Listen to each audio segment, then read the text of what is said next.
Mi nombre es Elías, aunque algunos me llaman el profeta del fuego por los milagros ardientes que presenciaron a través de mi ministerio. Pero lo que muchos no saben es la historia profunda detrás de mi llamado, lo que realmente significó ser profeta en una época donde el nombre de Jehová, el único Dios verdadero, estaba prácticamente olvidado.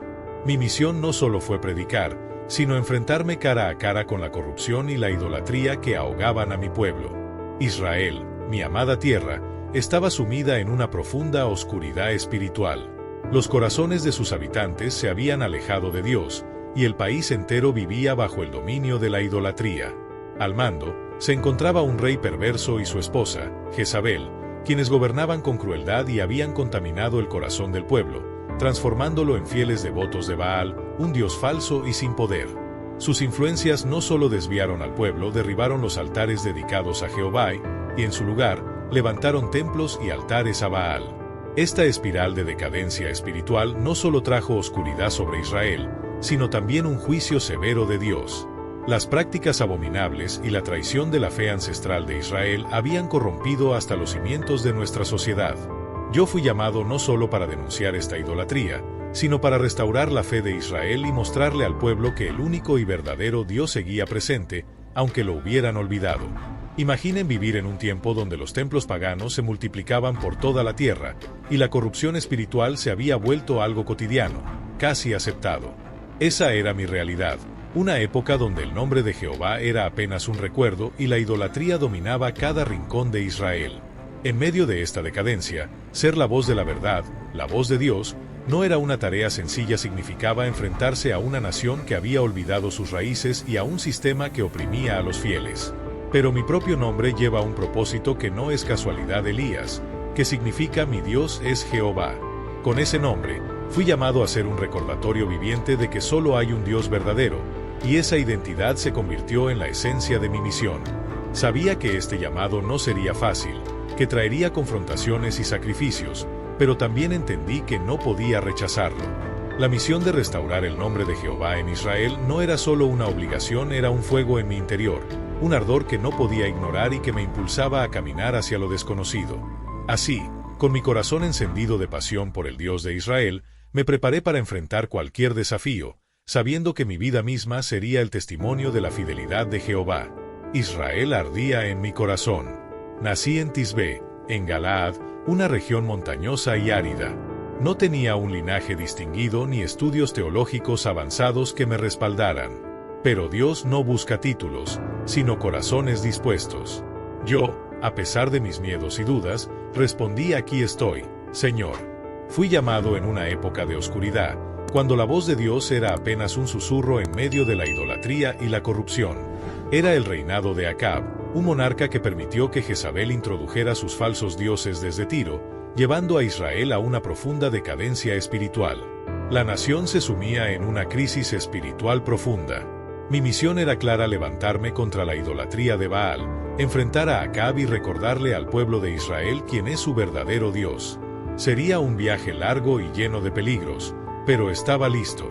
Con Jehová a mi lado, sabía que incluso los reyes y los falsos dioses caerían ante su poder. Aunque mi tarea apenas comenzaba, las semillas del conflicto ya estaban sembradas, y lo que vendría después sería una demostración del poder y la justicia de Dios. Con este llamado, mi vida tomó un rumbo completamente nuevo, marcando el inicio de una batalla espiritual que definiría el destino de Israel. Todo lo que conocía estaba a punto de cambiar y ahora comenzaría la batalla más grande de mi vida: llevar al pueblo de Israel de regreso al único Dios verdadero, Jehová. Así comenzó mi misión. El primer mandato que recibí de Dios fue una tarea que pondría a prueba mi fe y mi valentía: proclamar juicio sobre Israel. El Señor me habló con una claridad impresionante, diciéndome que Israel debía sentir las consecuencias de su traición y su devoción a dioses falsos como Baal. ¿Cómo podía el pueblo de Dios haber caído tan bajo? Este pueblo, que había sido elegido y bendecido, ahora se encontraba sumido en la idolatría y la corrupción espiritual. El pueblo que había sido testigo de tantas maravillas ahora se arrodillaba ante ídolos de madera y piedra, pero no por mucho tiempo, porque el juicio estaba en camino. Me presenté ante el rey Acab, un hombre poderoso pero espiritualmente ciego. En ese momento, ni siquiera el poder de la monarquía podría detener lo que Jehová había decretado. Imagina la tensión en la sala cuando entré al palacio. Acab, con su arrogancia y su confianza en Baal, no esperaba lo que iba a escuchar. Lo miré a los ojos y le dije: vive Jehová, Dios de Israel, en cuya presencia estoy, que no habrá lluvia ni rocío en estos años, sino por mi palabra. No habrá rocío ni lluvia en estos años, sino por mi palabra. Primera de Reyes 171. La sequía no sería simplemente una falta de agua, sería un golpe directo contra la deidad que Acab y Jezabel veneraban. Baal era considerado el dios de la tormenta y la fertilidad. Una sequía prolongada no solo sería devastadora para la economía de Israel, sino también un desafío directo a la autoridad de Baal. Si Baal era tan poderoso, ¿por qué no podía enviar lluvia? La verdad pronto quedaría expuesta. Baal era impotente ante el Dios de Israel. Y así, la sequía comenzó, mostrando la supremacía de Jehová y poniendo en evidencia la falsedad de los ídolos que el pueblo había llegado a adorar. La sequía comenzó. Los campos, antes verdes y fértiles, empezaron a secarse.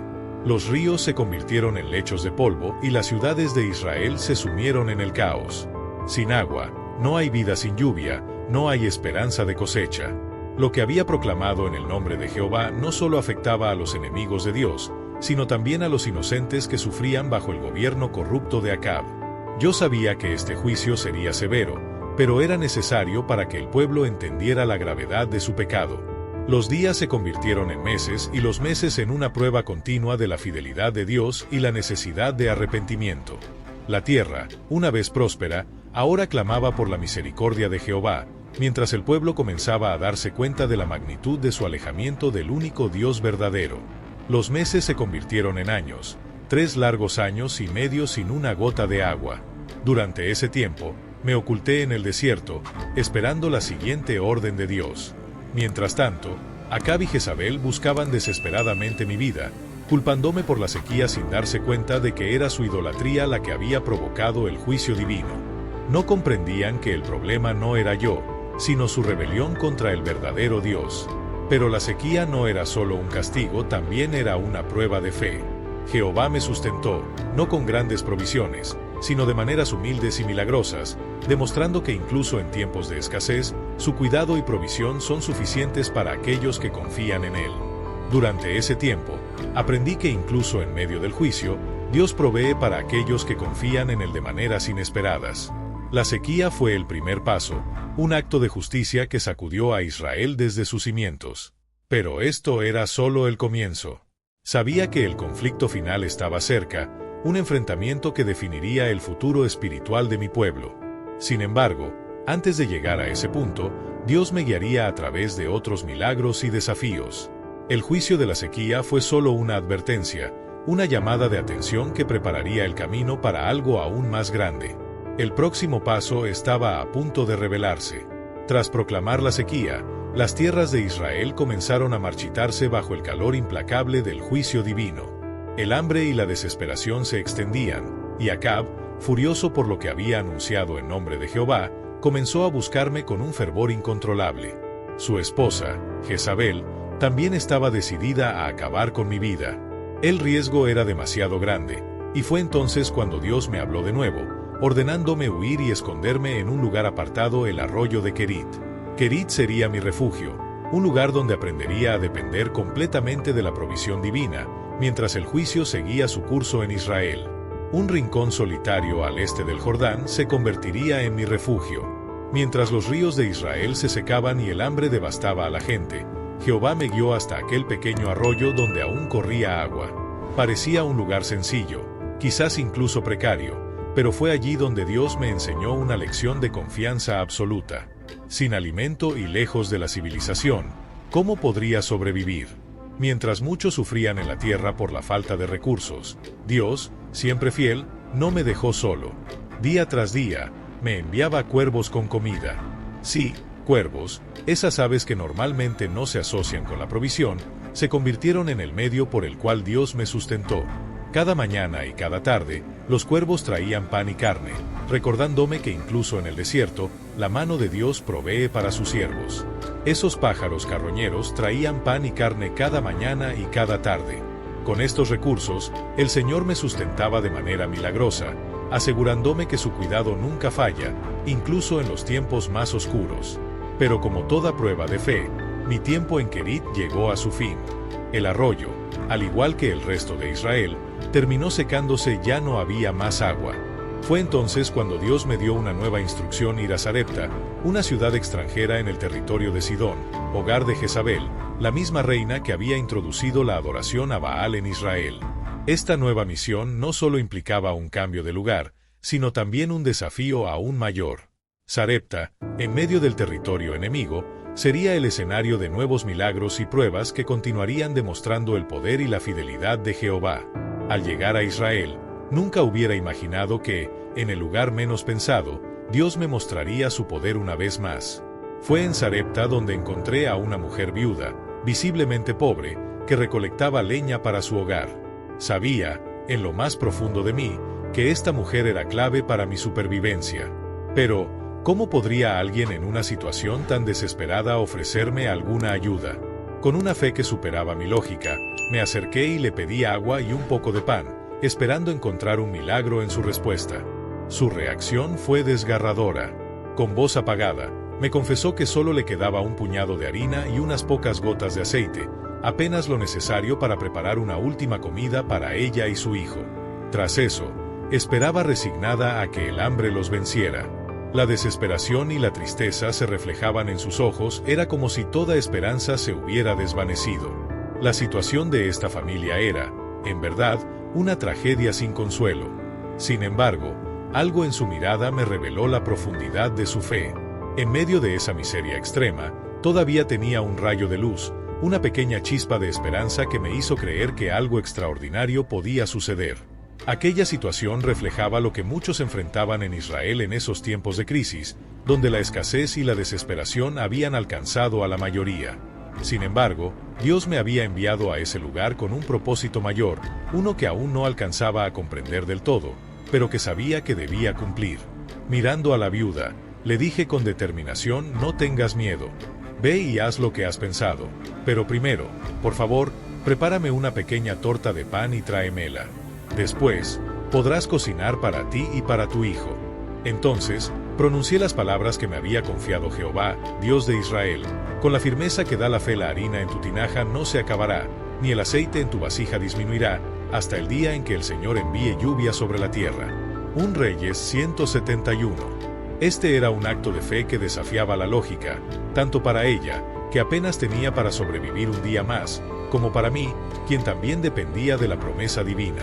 La viuda escuchó mis palabras y, con una valentía increíble, decidió obedecer. Fue y, en lugar de reservar el alimento para ella y su hijo, lo compartió. Y justo como Dios había prometido, la provisión comenzó a multiplicarse. Cada día, la harina y el aceite estaban allí, suficientes para alimentarnos a todos.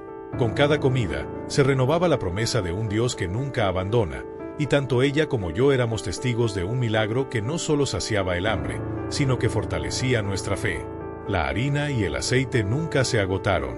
Día tras día, fuimos testigos de cómo la provisión de Jehová se mantenía constante, sosteniéndonos milagrosamente en medio de la sequía y del hambre que azotaba la tierra. La viuda, su hijo y yo comíamos gracias a esta bendición diaria que desafiaba toda explicación lógica. Pero aunque experimentábamos este milagro, nuestra fe estaba a punto de ser puesta a prueba de una manera aún más dolorosa. Un día, el hijo de la viuda cayó gravemente enfermo. Su condición empeoró rápidamente, y en cuestión de horas, el niño dejó de respirar. La viuda, destrozada por el dolor, me miró con angustia y desesperación, preguntándose si mi presencia en su hogar había traído juicio sobre su familia. Entre lágrimas, sus palabras fueron un reproche lleno de dolor. ¿Por qué Dios permitiría que algo así sucediera? Sentí el peso de su pérdida, y por un instante, mi propio corazón se llenó de desesperación. Sin embargo, en medio de esa tragedia, algo en mi interior me recordó que Dios no había terminado su obra con nosotros. Aún había esperanza, aunque la situación pareciera irreversible. Tomé al niño en mis brazos, sintiendo la fragilidad de la vida misma, y con determinación lo llevé a la habitación superior. Allí, lejos del lamento y la tristeza, me preparé para clamar a Dios con todas mis fuerzas, convencido de que su poder no tenía límites. Clamé a Jehová con todo mi ser, rogándole que devolviera la vida al niño. 3 veces elevé mi oración, pidiendo fervorosamente que el aliento de vida regresara a su cuerpo. Mi súplica era profunda, cada palabra nacía de una fe desesperada. Finalmente, Dios escuchó mi clamor, y, ante mis ojos, el niño volvió a la vida. La vida que había escapado regresaba a ese pequeño cuerpo, y la desesperanza que había llenado la casa fue reemplazada por gratitud y asombro. Este milagro no solo revivió la esperanza de aquella madre, sino que también reafirmó mi llamado como profeta de Dios. Fue una manifestación poderosa de que Jehová estaba con nosotros, incluso en medio de la peor sequía y de la necesidad más extrema. Aunque el sufrimiento continuaba, este acto extraordinario de misericordia mostraba que Dios era capaz de proveer en la escasez, de sostener en la dificultad y de traer vida donde parecía haber solo muerte. Mi tiempo en Sarepta se convirtió en un recordatorio inquebrantable de que, aunque las circunstancias sean terribles y parezca que no hay salida, Dios permanece al control, guiando cada paso. Era un mensaje claro para mí y para aquellos que dependían de su gracia incluso en las pruebas más duras. Su mano no se aparta de los que confían en Él. Sin embargo, esta experiencia solo sería el inicio de nuevas pruebas y desafíos que estaban por venir. Sabía que esta paz era solo un breve descanso antes del próximo gran desafío que se avecinaba. Jehová me estaba preparando para una misión aún mayor, una prueba que pondría a prueba mi fe y sacudiría los cimientos mismos de Israel. La sequía había sido solo el principio del juicio divino, el conflicto definitivo estaba cerca, y pronto tendría que enfrentar no solo al rey Acab, sino también a la multitud de falsos profetas que con sus mentiras desviaban al pueblo del verdadero Dios. La confrontación en el Monte Carmelo se aproximaba rápidamente. Después de mi tiempo en Sarepta y de los milagros asombrosos que Dios había realizado allí, supe que ese momento que tanto había anticipado finalmente llegaba. No era solo una batalla física, sino una lucha espiritual por el corazón y la lealtad de Israel, un enfrentamiento que demostraría quién era el Dios verdadero y quiénes eran los falsos ídolos que llevaban a mi pueblo a la perdición. Mientras recordaba la provisión de Dios en Sarepta y el poder que había visto con mis propios ojos, mi espíritu se fortalecía. Sabía que debía enfrentarme a este desafío con plena confianza, pues no estaría solo. Jehová, quien había sido fiel hasta ahora, me acompañaría en esta confrontación. La batalla en el Monte Carmelo no sería simplemente un evento, sería la gran manifestación de su poder frente a todos los que dudaban. La sequía continuaba implacable, y con ella crecían el hambre y la desesperación en todo Israel. El pueblo sufría, pero a pesar de su miseria, aún no habían vuelto su corazón a Jehová. Sabía que solo había una manera de despertar a Israel de su engaño, exponiendo la falsedad en la que estaban atrapados. Era necesario desenmascarar a los falsos profetas de Baal y demostrar, sin margen de duda, que existe un solo Dios verdadero, Jehová. Dios me ordenó regresar y enfrentarme al rey Acab, quien había desplegado una búsqueda implacable por todo el reino para hallarme. Sabía que este encuentro era inevitable, una confrontación que tendría que realizar para llevar a cabo el propósito de Dios en medio de su pueblo. Preparado y con firmeza, me presenté ante el rey, sabiendo que la tensión de ese momento sería decisiva. Sin embargo, al estar frente a Acab, quedó claro que él no era quien tenía el control de esta situación. Dios estaba conmigo, y su poder sobrepasaba la autoridad terrenal de cualquier rey. Lo miré a los ojos y sentí que estaba en el umbral de una batalla espiritual que definiría el futuro de Israel, una confrontación que desmantelaría las mentiras y restauraría la verdad en medio de un pueblo extraviado. Acab intentó acusarme, pero fui yo quien rompió el silencio con una pregunta desafiante: ¿eres tú el que ha perturbado a Israel?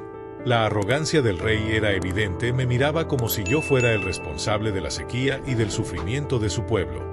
No lograba ver que la verdadera raíz de su miseria no era otra que su idolatría y su traición al Dios verdadero.